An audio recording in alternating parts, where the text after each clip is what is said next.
দেখবো কিন্তু পাবো না।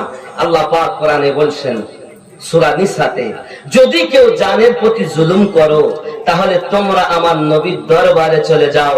আমার নবীর দরবার আমি আল্লাহর দরবার। সূরা নিসা আয়াত 64 খোলো। আব্বাজি আমার সোনা মানিকেরা, আয় আল্লাহ পাক নবী পাকের দরবারে গেলে কি হবে? আমার আল্লাহ পাক আল্লাহ তাআলা বলছেন জাউকা ফাস্তাগফিরুল্লাহ, যাওয়ার পরে আমি আল্লাহর কাছে ক্ষমা ভিক্ষা চাইবে। ওয়াস্তাগফারা লাহুমুর রাসূল, আর আমার নবী তোমাদের পক্ষ থেকে আমি আল্লাহ পাকের কাছে সুপারিশ করবে।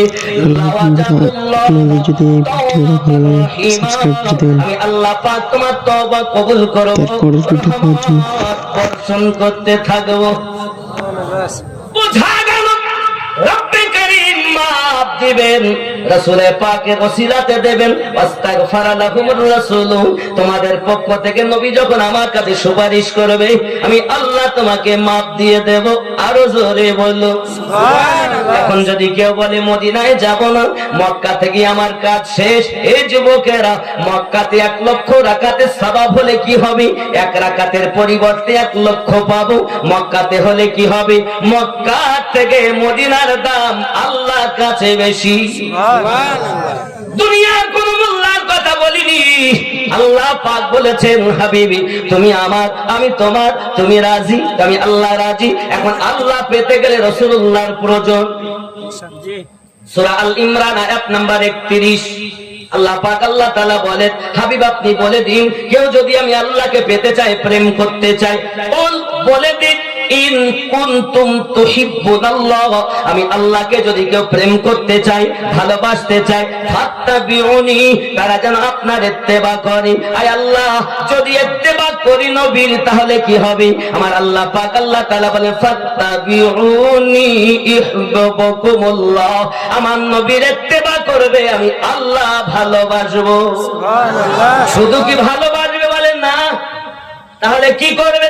আমার আল্লাহ পাক বলেন ইহবিবকুমুল্লাহ, আর কি করবে?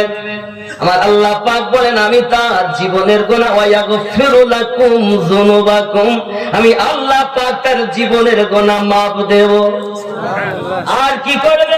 আমার আল্লাহ পাক বলেন শুধু মাফ দেব না, আল্লাহু গফুরুর রহিম, আমি আল্লাহ তার উপরে বর্ষণ দয়া করতে থাকবো।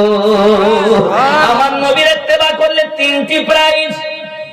একটি হলো আল্লাহর প্রেম পাওয়া যাবে, 2 নাম্বার জীবনের গুনাহ মাফ হবে, 3 নাম্বার আমার আল্লাহ পাক রহমত বর্ষণ করতে থাকবে। জোরে বলুন আয় আমার সোনা মানিকেরা, পৃথিবীর সরজমিনে আল্লাহ পাক যখন অর্ডার দিলেন আমার হাবিব আপনি ইসলামকে প্রচার করুন, ইসলামকে প্রচার করুন, 40 বছর বয়সে আমার আপনার নবী সাল্লাল্লাহু আলাইহি ওয়াসাল্লাম আল্লাহ পাকের অর্ডার পাওয়ার পরে প্রথম আপনাকে না বললেন আপনারা পড়ুন, সাক্ষী দেন লা ইলাহা ইল্লাল্লাহ, নেই কোন রব, নেই কোন ইবাদতের উপযুক্ত আল্লাহ ছাড়া, মুহাম্মাদুর রাসূলুল্লাহ সাল্লাল্লাহু আলাইহি ওয়াসাল্লাম, আর মুহাম্মদ সাল্লাল্লাহু আলাইহি ওয়াসাল্লাম হলেন তার প্রিয় রাসূল ও বান্দা। জোরে বলুন সুবহানাল্লাহ।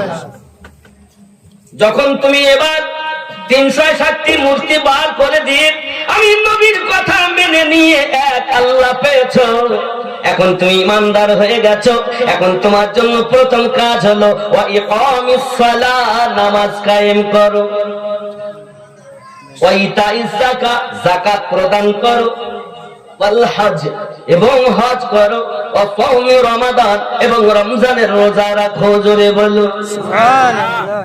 যুবকরা আমার রাসূলের পাক সাল্লাল্লাহু আলাইহি ওয়াসাল্লাম যখন এক আল্লাহ পাকের ওয়াহদানিয়াত প্রচার করতে আরম্ভ করেছেন, মক্কার বড় বড় দুশমনেরা Abu Jahl, Utba, Shaiba, Utaiba, Abu Sufyan আমার নবী পাকের প্রতি অত্যাচার আরম্ভ করে দিয়েছেন। দয়াল নবী মক্কার কাবা ঘরের নিকট আল্লাহ পাকের কোরআন মাজিদ তেলাওয়াত করে করে শোনাচ্ছেন, আর রাসূলের পাকের বাণী শুনে, আল্লাহর কালাম শুনে মানুষেরা বেধর্ম থেকে ইসলাম ধর্ম গ্রহণ করে। যুবক আমার, আল্লাহ পাকের কোরআন আজ আমাদের ঘরে তেলাওয়াত হয় না, সিনেমা তো দেখি, সিরিয়াল তো দেখি, আল্লাহর কোরআন আমাদের ঘরে তেলাওয়াত হয় না বাবা। ও আমার সোনামানিকের, মক্কার মানুষ আমার নবী পাক সাল্লাল্লাহু আলাইহি ওয়াসাল্লামের কথা সহ্য করতে পারেন না বাবা। প্রিয় নবী সাল্লাল্লাহু আলাইহি ওয়াসাল্লাম মক্কার খানায় কাবার বারান্দাতে যখন ওয়াজ নসিহত করে মানুষকে উপদেশ দিচ্ছেন, এক আল্লাহকে মেনে নাও, এক আল্লাহকে তোমরা জেনে নাও, ওই আল্লাহ পাক আমাদের সৃষ্টি করেছেন, আল্লাহ ছাড়া আর কেউ নাই।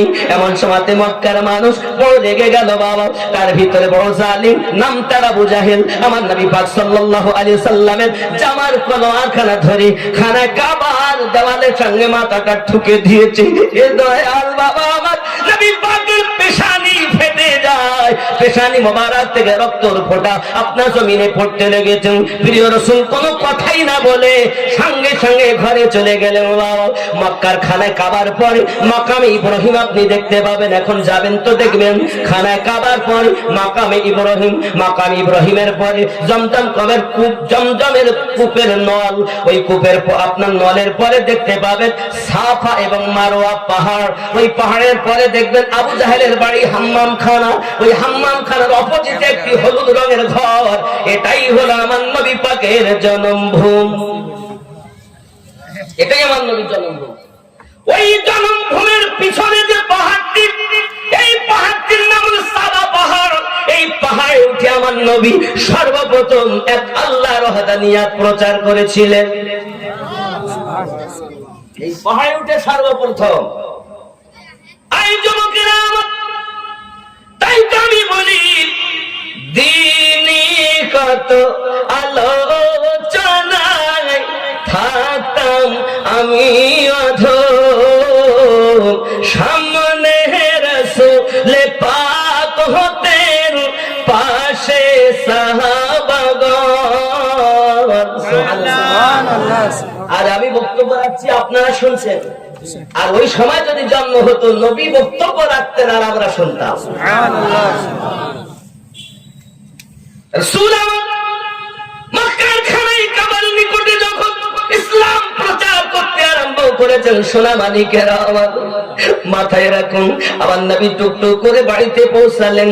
আম্মা খাদিজাতুল কুবরা সালামুল্লাহি আলাইহা, আম্মা জান আমার রাসূলের পাকের যখন পেশানি থেকে রক্ত ঝরতেছে, সঙ্গে সঙ্গে উনি আর কোনো কাপড় চোপড় পেলেন না, এমন কোন জিনিস পেলেন না যাহা দিয়ে আপনাকে মাথা ব্যান্ডেড করে দিবেন। উনি মাথা তো ব্যান্ডেড করতে পারলেন না বাবা, মাথা তো ব্যান্ডেড করতে উনি পারলেন না, কিন্তু করলেন কি জানেন? হযরতে আম্মা জান খাদিজাতুল কুবরা সালামুল্লাহি আলাইহা আমার রাসূলের পাক সাল্লাল্লাহু আলাইহি ওয়াসাল্লাম এই রক্ত মোবারক ছড়া সইতে পারছেন না, নিজের বাড়িতে কোনো কাপড় নাই, ও মুলবি তোলার জননী মা খালা